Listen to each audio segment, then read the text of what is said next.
Hello, my name is Carolyn Rashti, and my topic is the ignorance that is deliberately promoted through censorship by the mass media for the control of the populace by industrial and corporate giants.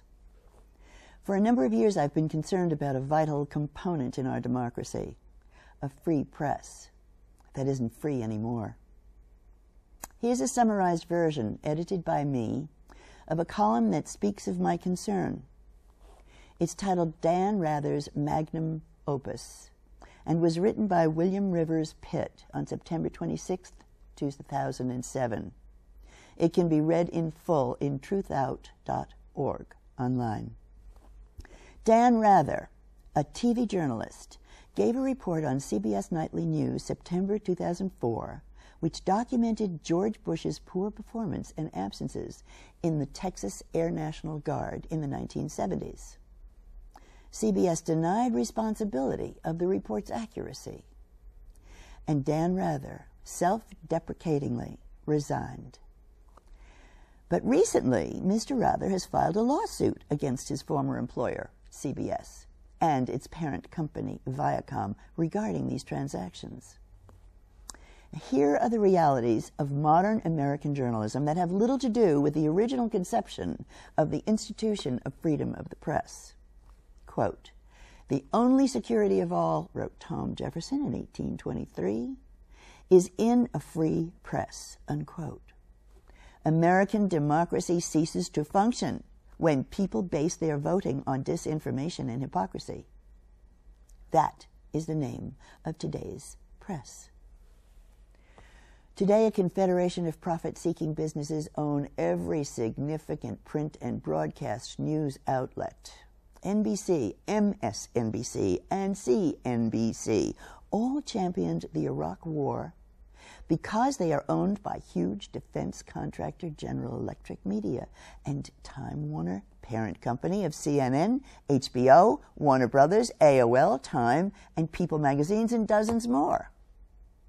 Thus, these media are made incapable of providing objective reporting that is contrary to the Bush administration's concepts.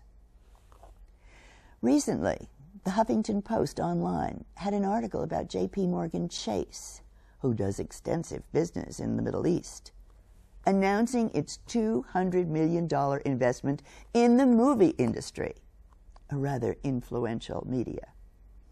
I decided to include that article in this commentary, but when I went back to it a few hours later, the article had been removed.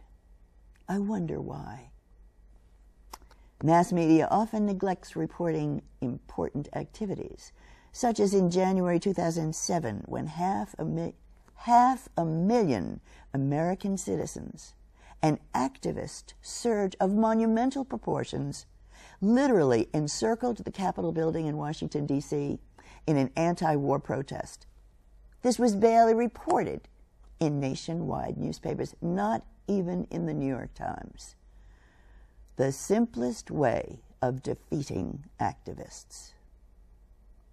This hobbling of vital news produces serious results, such as crippling side effects of well-hyped but poorly tested pharmaceuticals, of which I've been a victim, or the abuse of workers in third world sweatshops, or thousands of dead fish rotting downstream from a coal plant, or deceptions that led to a failed war and thousands of dead and maimed Americans and Iraqis. Especially since 9/11, to curry favor with the administration, the mainstream news media has systematically attacked and debased the ordinary common sense and sound judgment of Americans to create a population of frightened and easily led dupes. One of the most unspeakable crimes ever committed against the citizens of this country. This strategic use of fear, initiated by the Bush administration, continues to increase the power and influence of mass media. Now, Dan Rather participated in this kind of journalism for years, and so cannot be considered a saint or a martyr. But because he is now divulging what he came to know through his complicity, He's a menace to the mainstream news industry. He is still a concerned and legendary reporter who has spent decades doing his job like few others, while bullets flew past his head, or tied to a tree in a hurricane, or chasing down stories, often on foot. He helped guide this country through catastrophes like Kennedy's assassination, Watergate, and 9/11. He's paid his dues. So this will be his final broadcast of sorts. One last story filed to report the truth about what journalism has become. All is not lost, however, and thanks to creative, intelligent, and courageous Americans, alternate sources of news have been increasing in availability. Here are some of the best independent media sites I've found available on the web. Just Google them.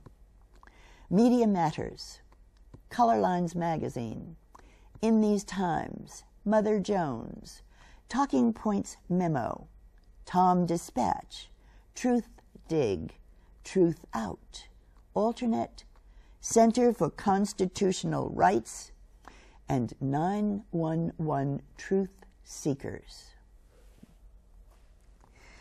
I hope they offer you information that will increase your knowledge, stimulate your determination as a citizen, and strengthen your pride as an American. My name is Carolyn Rashti, and this has been my commentary.